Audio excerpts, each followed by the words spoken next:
जय हिंद दोस्तों। TP class में आपका बहुत बहुत स्वागत है। जैसा कि आप जानते हो, रीजनिंग का हमने 2 चैप्टर हम लोग समाप्त कर चुके हैं। एक कैलेंडर का, एक दिशा और दूरी का, ये हम समाप्त कर चुके हैं। आज हम पढ़ेंगे रक्त संबंध यानी ब्लड रिलेशन।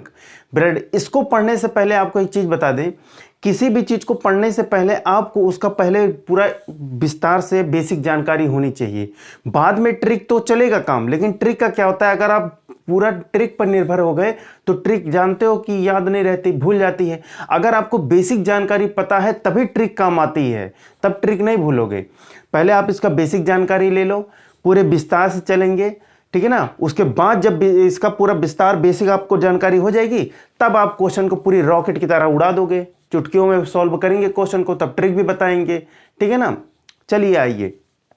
तो ये रक्त संबंध होता क्या है कि जितने भी आपके रिश्तेदार होते हैं, चाहे नज़दीक के हों चाहे दूर के हों, जो भी रिश्तेदार होते हैं वो आपके ब्लड रक्त संबंध के अंतर्गत आ जाएंगे, यानी कि ब्लड रिलेशन के अंतर्गत, ठीक है ना।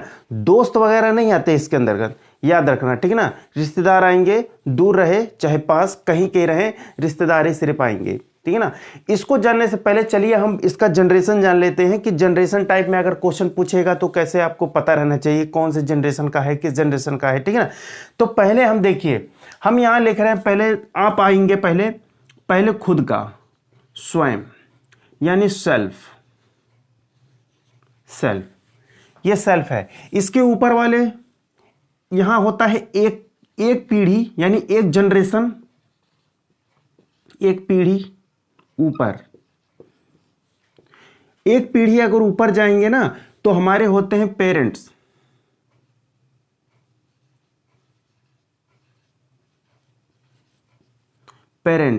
ठीक है ना, पेरेंट्स होते हैं। अगर एक पीढ़ी और ऊपर जाएंगे, दो पीढ़ी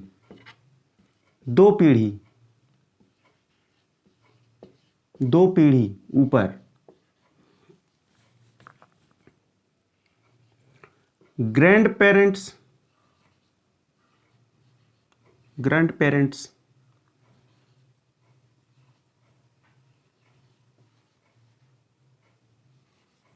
ठीक है। और इसके ऊपर जाएंगे, तो जहां तक हमें पढ़ना रहता है इस ब्लड रिलेशन में, वहां तक तो हमको चलना ही चलना है, ठीक है ना। वहीं तक चलेंगे जितना जो हमारे क्वेश्चन में पेपर पूछे जाते हैं। तो आपकी यहां आएगी तीसरी पीढ़ी, तीन पीढ़ी ऊपर, और तीन पीढ़ी ऊपर पे कौन आता है, आपका ग्रेट, ठीक है ना, ग्रेट ग्रैंड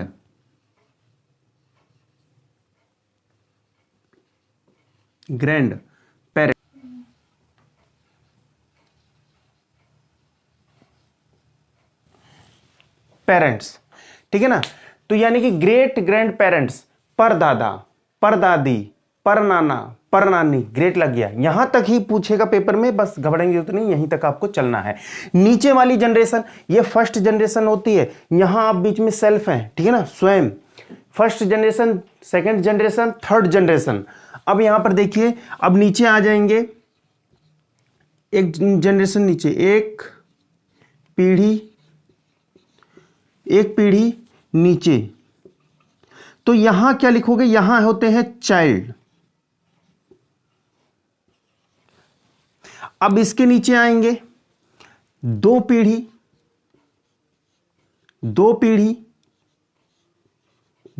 नीचे, यहां होते हैं ग्रैंड चाइल्ड।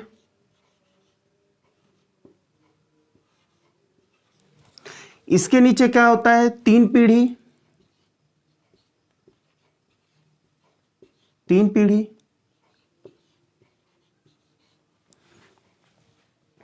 यहां होते हैं ग्रेट,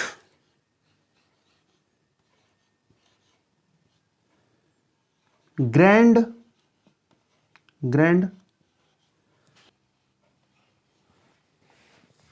चाइल्ड, ठीक है ना, ग्रेट ग्रैंड चाइल्ड। यहां देखिए, अब यहां पर आपको यह देखना है यहां पर आपको देखना है कि यहां पे किस किस को हम रख सकते हैं। जैसे ले लीजिए सेल्फ यानी स्वयं, आपके बराबरी कौन कौन है, तो आपके बराबरी कौन कौन होंगे, आपके जो बराबरी होंगे, देखिए आपके बराबरी होंगे, आपके बराबरी होंगे पति पत्नी होते हैं बराबर में,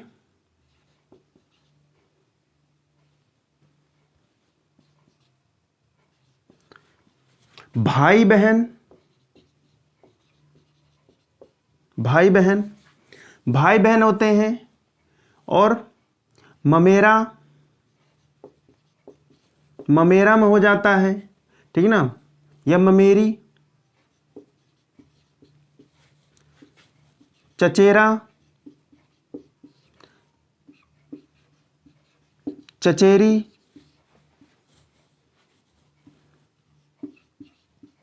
फुफेरा, फुफेरी, फुफेरी, और भाभी भी आ जाएगा, भाभी भी आ जाएंगे इसमें, और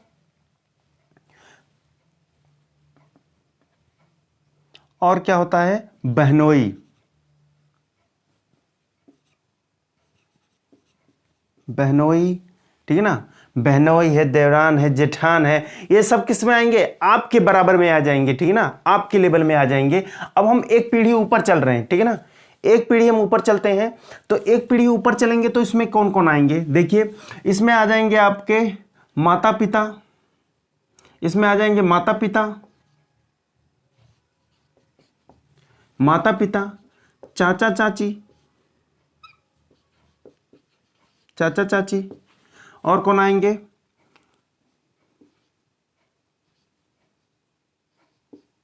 फूफा और बुआ,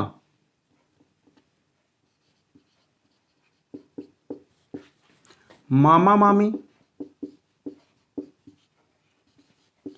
तो ये सब आपके क्या आ जाएंगे, आपके फर्स्ट पीढ़ी पे आ जाएंगे, फर्स्ट जनरेशन में ये सब आ जाएंगे, ठीक है ना, ये सब फर्स्ट जनरेशन में आ जाएंगे। इसके अलावा देखते हैं आपका सेकंड जनरेशन, और भी है, एक सेकंड जनरेशन देख लेते हैं। इसमें आपके आएंगे दादा और दादी, नाना नानी, ये आ जाएंगे। इसके ऊपर वाले जनरेशन में जो पर लगा के आता है, तो यानी कि क्या यहां लिखेंगे, परदादा, परदादी, परनाना, परनानी। ये ऊपर का जनरेशन है, ठीक है ना, ये ऊपर के जनरेशन इतने आ जाएंगे। अगर हम नीचे की तरफ देखते हैं, आइए फटाफट नीचे वाला भी देख लेते हैं। एक जनरेशन अगर नीचे जाएंगे तो क्या आएगा, एक जनरेशन नीचे जाएंगे तो बच्चे हैं ना, तो आएगा पुत्र पुत्री, पुत्र पुत्री, भतीजा,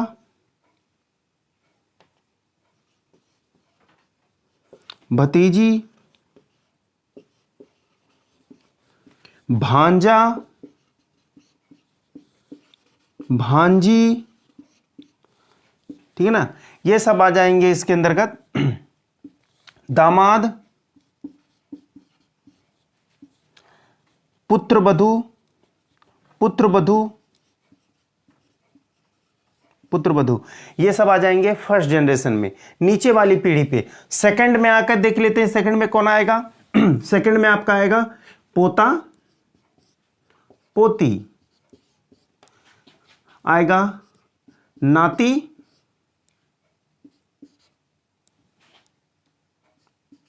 नातिन, ठीक है ना, ये आपका सेकंड पीढ़ी आएगा। थर्ड पे क्या आएगा, परपोता, परपोता,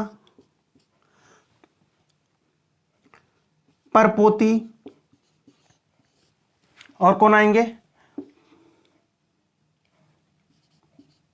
परनाती और पर नातिन। ये आपका जनरेशन है। इतने जनरेशन आपका क्वेश्चन जो है पूछा जाएगा। यहां से तक देख लीजिए, आपका इतने जगहों से आपका क्वेश्चन बन सकता है। अब कितने लोग सोचेंगे यहू के ऊपर पर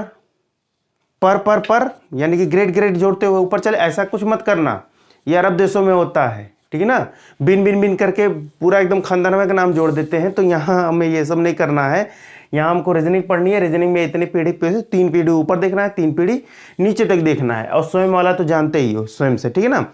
यहाँ तक हमको देखना है। अब हम देखेंगे इस क्वेश्चन में कि किस नाम से, अगर जिसे पूछ लेता है कि आंटी किसे कहते हैं, अंकल में कौन कौन आएंगे, इन सब में कौन कौन आते हैं, इसको देख लीजिए अच्छे से, इसको मिटा दें, ठीक है ना। अगला क्वेश्चन देखते हैं। देखिए,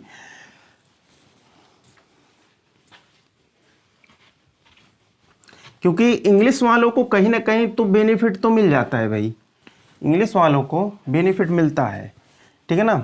हिंदी में क्या है, हिंदी में बहुत सारा रिश्ता कई नामों से हो जाता है, ठीक है ना। उसमें देखते हैं मामा वाला है कि फूफा वाला है कि मौसा वाला है, कैसे है। लेकिन इंग्लिश में सिर्फ एक वर्ड बोले काम खत्म, एक शब्द बोले काम खत्म, ठीक है ना। जैसे आपका दे दे, सुने होंगे आप बहुत बार, एक आता है नाम कजन।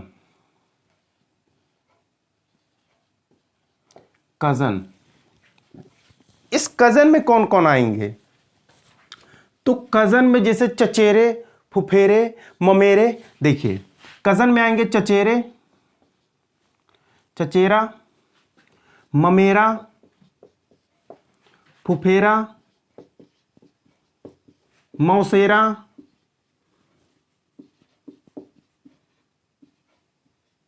मौसेरा, ये सब भाई की कैटेगरी है, ठीक है ना, भाई की।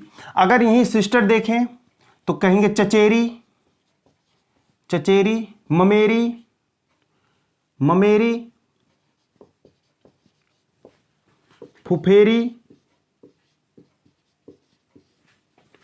मौसेरी, ठीक है ना। ये बहन है, बहन। तो देखिए आप लोग कितना वर्ड यहां पर हिंदी में आ गया। हिंदी में देखो कितना सारा वर्ड आ गया, और लेकिन इंग्लिश में क्या बोलना है, सिर्फ एक वर्ड, सिर्फ बोलो कजन, काम खत्म, ठीक है ना। सिर्फ बोलो कजन, काम खत्म। इसलिए सीबीएसई बोर्ड वाले यहाँ बेनिफिट पा जाते हैं, और यूपी स्टेट बोर्ड वाले थोड़ा सा यहाँ ज़्यादा पढ़ना पड़ता है, ठीक है ना, ज़्यादा पढ़ना पड़ता है। अब आ जाइए और रिश्ता क्या देखें। जैसे आपका बोल दे सिस्टर, तो जानते हो बहन को कहते हैं, ब्रदर कहते हैं भाई को, इतना तो नॉर्मल चीज़ है, इतना तो सब लोग जानते हैं। लेकिन अगर दे दें यहाँ पर ब्रदर, जैसे हम देख लेते हैं ब्रदर, ब्रदर इन लॉ,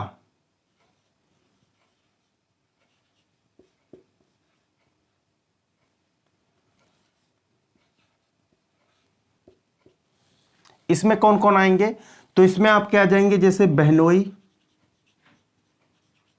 बहनोई, बहनोई का मतलब समझ रहे हो ना जीजा।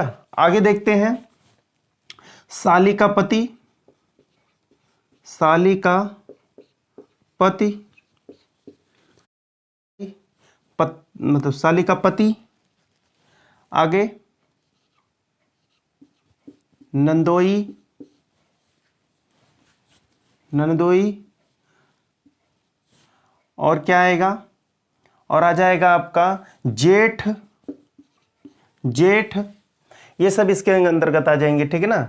जेठ है, नंदोई है, साली का भाई है, ठीक है ना, बहनोई है, ये सब आ जाएंगे किसके अंदर।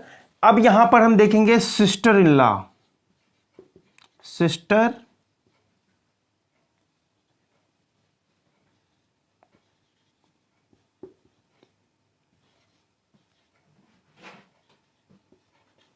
Sister in law. इसके अंतर्गत कौन आएंगे, तो इसके अंतर्गत आएंगे आपके यहां भाभी, और कौन आएंगे, साली, ननद, देवरान। अच्छा, यहां देवर भी था, यहां देवर भी लिख सकते हो, देवरान, ठीक है ना। तो ये सब क्या आ जाएंगे, ये सब नीचे वाले जनरेशन आ जाएंगे, ठीक है ना। यानी sister in law, sister in law आप यहाँ कह सकते हो, सिस्टर इन लॉ। और देखिए इस नामों से, ठीक है ना, यानी कि इंग्लिश वर्ड वालों को, यानी कि इंग्लिश मीडियम वालों को, इंग्लिश वालों को सिर्फ क्या याद रखना है, सिस्टर इन लॉ। उसके बाद हिंदी वालों को ज़्यादा याद रखना पड़ता है, ठीक है ना। उसके बाद ब्रदर, ब्रदर में माने कि ये आप क्या आ जाएंगे। अब हम देखेंगे इसके आगे फादर का मतलब जानते हो, ये सिस्टर का नहीं बताए, फादर ये तो जानते हो, सिस्टर माने बहन, ब्रदर भाई, सिस्टर इन लॉ बता दिए, ब्रदर इन लॉ। अब देगा फादर तो जानते हो पिता, और मदर मतलब माता, फादर इन लॉ दे दे, है ना, father father in law, father in law दे दे तो कौन कौन आ जाएंगे, इनके अंदर सिर्फ आएंगे आपके ससुर, ससुर, और यहीं पर दे दे mother in law,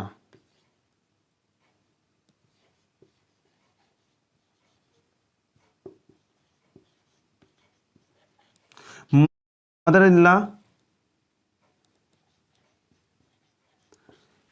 mother in law सास को कहा जाता है, सास को कहा जाता है। इतना सबको पता चल गया, ठीक है ना। फादर का पिता, मदर का माता, सिस्टर का बहन, ब्रदर का भाई, एक होता है सन, ये तो जानते हो आप लोग। इसका मतलब क्या होता है, इसका मतलब होता है पुत्र। एक होता है डॉटर, डॉटर, डॉटर, डॉटर में कौन आएंगे, आपकी पुत्री आ जाएगी, डॉटर में आपकी पुत्री आ जाएगी। अगर यहीं पर हम कह दें सन इन लॉ, ठीक है ना, यहां लिख दें, अगर हम कह दें सन in law, son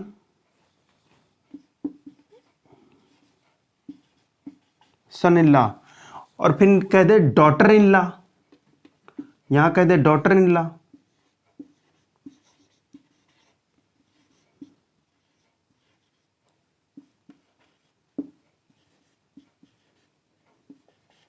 daughter in law,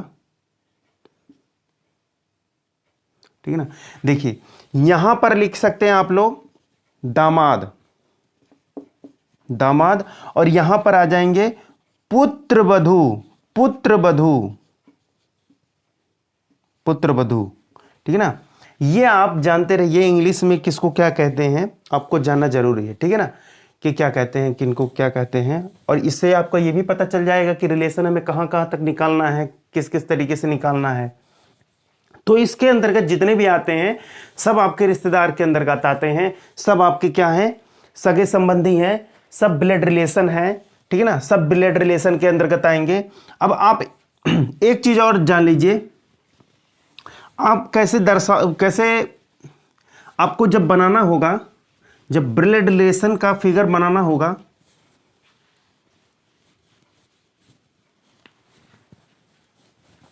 जब आप रिप्रेजेंट करोगे तो किस तरीके से करोगे। चलिए दो तीन वर्ड और देख लेते हैं। जैसे आपका दे देगा अंकल, अंकल, अंकल में आप किसको रखेंगे, अंकल में आप रखेंगे चाचा को, मामा, मौसा, मौसा, फूफा, फूफा, और आंटी में किसको रखेंगे, आंटी में रखेंगे चाची, मामी, मौसी, बुआ, ये आप रखेंगे। और नेफ्यू में क्या रखेंगे,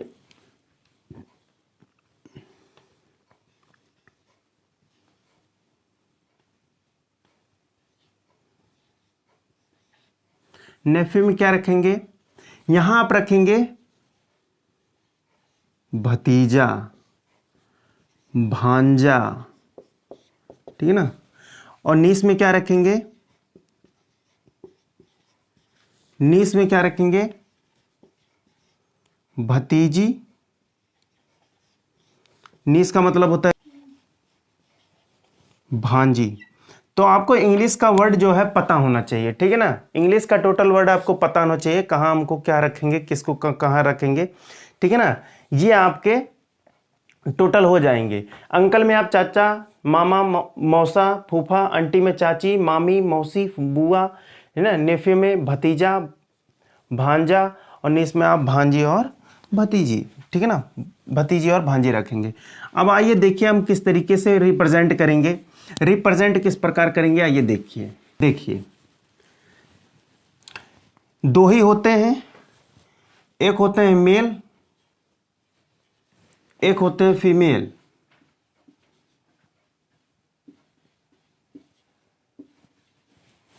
यहां पुरुष पुरुष और यहां महिला महिला। यहां ध्यान देना, यहां पुरुष यहां महिला। जब भी आप पुरुष को फाइंड करोगे तो प्लस में कर देना और महिला को फाइंड करोगे क्या करेंगे, माइनस में कर देंगे। वैसे देखा जाए तो और भी किताबों में कई और भी कुछ लोग अलग अलग तरीका से बताते हैं। अलग अलग तरीके से बताने के मतलब कुछ और निशान बताएंगे, डेल्टा बना दो, घेर दो, गोला बना दो, है ना। तो जैसा भी आपको अच्छा लगे आप कर सकते हो, ठीक है ना। हमको तो ये ज़्यादा आसान लगता है क्योंकि हमको क्वेश्चन सॉल्व करना है, यहाँ रंगीन डिजाइन नहीं बनानी है, ठीक है ना। क्योंकि सॉल्व करते समय जब डिजाइन बनाना शुरू करोगे तो थोड़ा सा ये छोटा सा चीज़ है, आप चिन्हित कर दोगे आराम से, अपना मतलब जेंडर को मतलब जेंडर निकाल लोगे कौन सा जेंडर है, ठीक है ना। देख लोगे पुरुष है कि महिला आराम से। जैसे आपका देखिए, आप अगर यहाँ पर है स्वयं यानी कि आप यहां है सेल्फ पे सेल्फ, तो यहां अगर आप पिता जैसे आपका एक पीढ़ी दिए तो पहली पीढ़ी आपकी यहां रहेगी, एक पीढ़ी आप ऊपर रखेंगे अपने, एक पीढ़ी आप ऊपर रखेंगे, एक पीढ़ी भी पीछे बताए ना कौन कौन आएंगे, माता पिता चाचा चाची फूफा मामा जो भी सब है क्या है एक पीढ़ी पर है। अगर एक पीढ़ी नीचे जाएंगे, एक पीढ़ी नीचे तो यहाँ क्या है आपके पुत्र पुत्री है, भतीजी भांजी, है ना, आपका ये सब आ जाएगा नीचे के साइड में। अगर एक पीढ़ी और ऊपर जाएंगे यानी कि दो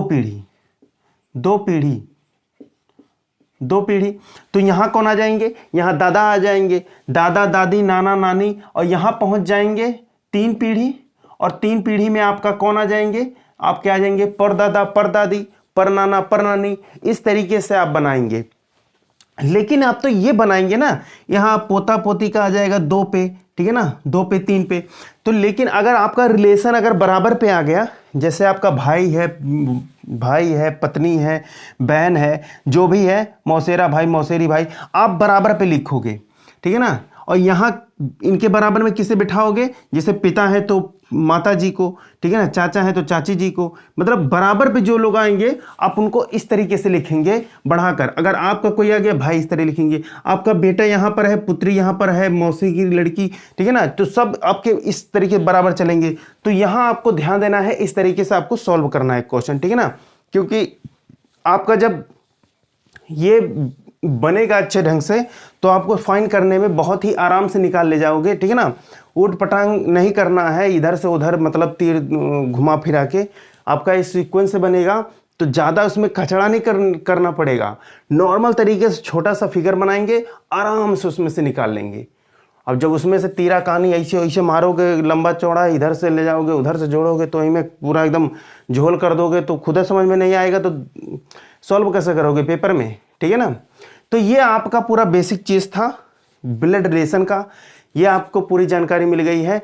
अब हम चलते हैं अच्छे अच्छे क्वेश्चन की तरफ। धीरे धीरे क्वेश्चन जो है छोटे छोटे क्वेश्चनों से हाई लेवल के क्वेश्चन हम सॉल्व करेंगे। तो यहाँ आपको ध्यान देना है, आपको एक एक क्वेश्चन का हर तरीका हम समझाएंगे। प्लस माइनस वाला जो है कभी कभी ABCD में आ जाए, प्लस माइनस कुछ भी चिन्हित आ जाए, ठीक है ना, सब सॉल्व करेंगे। तो नीचे सॉल्व करेंगे ना, नीचे से ऊपर की तरफ आ जाइए, क्वेश्चन बनाना शुरू करते हैं, ठीक है ना। आइए इस क्वेश्चन को बनाते हैं। देखिए क्या इसमें दिया है, ए की माँ बी की बहन है, ए की जो माँ है वो बी की बहन है, और बी की एक पुत्री सी है। तो यहां पूछा क्या है, ए का बी के साथ क्या संबंध है, ए का बी के साथ क्या संबंध है। इस क्वेश्चन को सॉल्व करेंगे। देखिए आ जाइए, जैसे बताए थे उसी तरीके से चलेंगे। देखिए ए की माँ बी की बहन है, जो भी हो ए की जो माँ है ना वो बी की क्या है, आप कहोगे बी की वो बहन है, ठीक है ना। बी की क्या है, बहन है। कौन, ए की माँ है, बी की बहन। आ जाइए, बी की पुत्री सी है, बी की जो पुत्री है तो नीचे जाएगा ना, नीचे वाले जनरेशन में बी की एक पुत्री है सी। अब क्या पूछा है, ए का बी के साथ, देखिए ए का बी के साथ क्या संबंध है। कभी कभी देता है ए का बी से क्या संबंध है, ए का बी से, देखो से जिसके साथ लगेगा वो बोलेगा, रिलेशन में बोलेगा। जैसे दो पर्सन खड़े हैं, एक आदमी यहां एक आदमी है, ठीक है ना। यानी से इसके साथ लगा तो ये बोलेगा कि मैं इसका क्या लगता हूं। अगर से हमारे साथ लग गया, यानी हमारे नाम के पीछे से लग गया, तो हम क्या इसको बोलेंगे, वो हम बोलेंगे, ठीक है ना। तो से अगर दे देगा तो से यानी कि क्या होता है, से और के में कभी कंफ्यूजन हो जाता है, तो जिसके साथ से लगा रहे वो बोलेगा, रिलेशन में बोलेगा, क्या लगते हैं सामने वाला पर्सन आपके, क्या लगेगा सामने वाला व्यक्ति आपको क्या लगता है, वो बोलेगा से जिसके साथ लगा है। यहां यही बोलेगा, बी बोलेगा के साथ एक का बोला है, एक का यानी कि कोई आदमी सामने वाला है उसका, यानी कि ये बी के साथ, यानी बी बोलेगा के साथ, ठीक है। ये से या के साथ रहेगा, कुछ भी रहेगा, इस तरीके से आप सॉल्व करोगे। यानी कि ये बी पर्सन बोलेगा किसको भैया, ये बोलेगा ए को कि हमारा क्या लगता है। अब देखो यहां तो देखिए, पहले यहां ना तो इसका तो जेंडर पता है, ये तो फीमेल है, ये भी फीमेल है, बहरहाल इससे हमसे मतलब है नहीं है, ठीक है ना, इससे मतलब है नहीं है, माइनस रख दीजिए, कोई दिक्कत नहीं है, ये फीमेल है। अब देखिए अगर ये लड़का होता, अगर ये लड़का होता तो कहता ये हमारी बहन है, और बहन का लड़की या लड़की या लड़का, यानी ये लड़का होता तो ये बहन है ना, ये माँ, ये औरत जो है इसकी बहन है, यानी यही तो क्वेश्चन बोला है, ए की माँ बी की बहन है, ए की माँ बी की बहन है। अगर ये लड़का होता तो कहता ये मेरी बहन है, और मेरी बहन की क्या है, ये क्या है, अगर ये इधर से माँ बोल रहा है तो इधर से ये क्या है, पुत्र या पुत्री होगा इसका। तो यानी कि बहन, यानी कि अगर ये लड़का होता कहता बहन की पुत्री या पुत्र, तो भांजी या भांजा, भांजी होगा या भांजा होगा। या अगर ये लड़की होती तो क्या कहती, मतलब मेरी बहन की लड़की या लड़का, तो भतीजा या भतीजी होगा, ठीक है ना, भतीजा या भतीजी। तो कौन सा ऑप्शन आपका सही हो जाएगा, ठीक है ना, ये भांजी या भतीजी, ठीक है ना, ये वाला आपका बी वाला ऑप्शन सही हो जाएगा, भांजी या भतीजी। अगर यहां लड़का है तो क्या कहेगा, भांजी कहेगा, अगर लड़की है तो क्या कहेगी, भतीजी कहेगी। ये आपका सही हो जाएगा। क्वेश्चन के अनुसार वाला जेंडर यहां भी कंफर्म नहीं है। आप जेंडर, नाम से कभी जेंडर इसमें फाइंड मत करना कि नाम से आप जान लो, कि नाम से पकड़ लो कौन किसका क्या है, तो ऐसा कभी मत करना, जब तक कंफर्म ना करे तब तक करना नहीं है आपको, ठीक है ना, तब तक करना नहीं है आपको। अब आपका क्वेश्चन जो आगे करवाएंगे बहुत ही अच्छा क्वेश्चन कराएंगे, पहले आप अपने आप को क्या करो, अच्छे से सुधारो, ठीक है ना। जब अच्छे से करने लगोगे तो बहुत तेजी से सॉल्व होने लगेगा क्वेश्चन। पहले देखो ब्लड रिलेशन का मतलब क्या होता है कि क्वेश्चन आप अपने ऊपर उतार दो, यानी कि क्वेश्चन जब बोले तो आप अपने ऊपर ले लो, जब अपने ऊपर लोगे तो चुटकियों में एकदम तुरंत आंसर आ जाएगा, आराम से सॉल्व कर लोगे, ठीक है ना। चलिए आगे मिलते हैं नेक्स्ट वीडियो में, तब तक के लिए जय।